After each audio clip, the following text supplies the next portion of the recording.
Okay guys, week 2, day 3 of the Muscle Up program. Week 2, day 1 is the same movements and tempos as last week. If you want to go up in the weight a little bit, you can, but for most of us, probably staying the same is going to be perfect. And we're just moving the rest to 45 seconds in between movements instead of 60 seconds, so it's getting a little bit harder.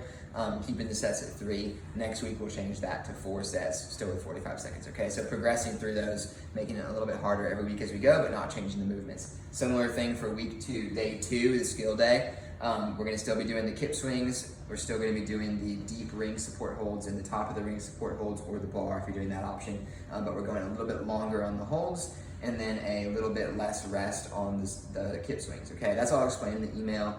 So if you read that, that's all fine and good. So I'm just gonna go over this workout really quickly and then you guys can get started on it, okay? So we're gonna go 5 sets. It's not for time, just like last week, right? We're not trying to do this all out, crazy pace, not for time, just 5 sets at a good steady pace. Trying to move 3 or 4 movements relatively quickly, focusing more so on transitions being fast rather than movements being fast themselves. So quick transitions, you're gonna start out with 20 alternating kettlebell gorilla rows. I'll send you the movement video later of what that looks like, but basically you're doing a row in that bent over row position with a kettlebell. You're gonna do 1 on one arm, 1 on the other arm, and that's gonna be 2 reps, right? And you're gonna do 10 on each arm, alternating hands every time.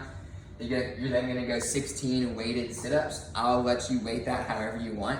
My personal preference is a medicine ball, but I see people use dumbbells and plates and things like that. Totally fine. You're just gonna hug it to your chest, whatever weight you're doing. And then you're going to do 16 of them. I want you to be able to do all 16 without taking a break. So choose your weight accordingly on that. All 16 unbroken on the sit-ups.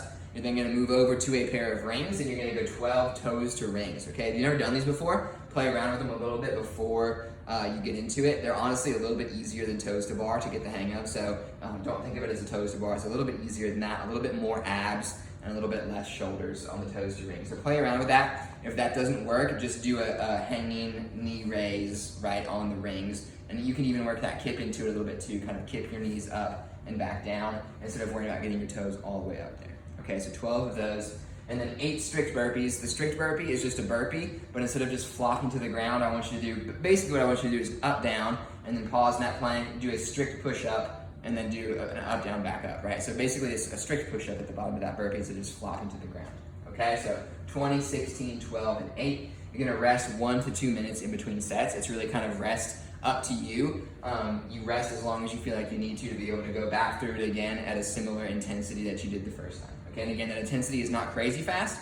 It's just moderately quick and focusing on transitioning and moving through it relatively unbroken. Okay. A good thing to do if the weather is nice outside might just be to go like walk 200 meters in between sets so let your heart rate come back down a little bit and let your muscles recover. That could be a good way to do it. 100, 200, whatever you feel like you need. Okay? So 20 rows, 16 sit-ups, 12 toes to rings, 8 strict burpees, 5 sets with a 1 to 2 minute rest in between sets. Have fun, guys.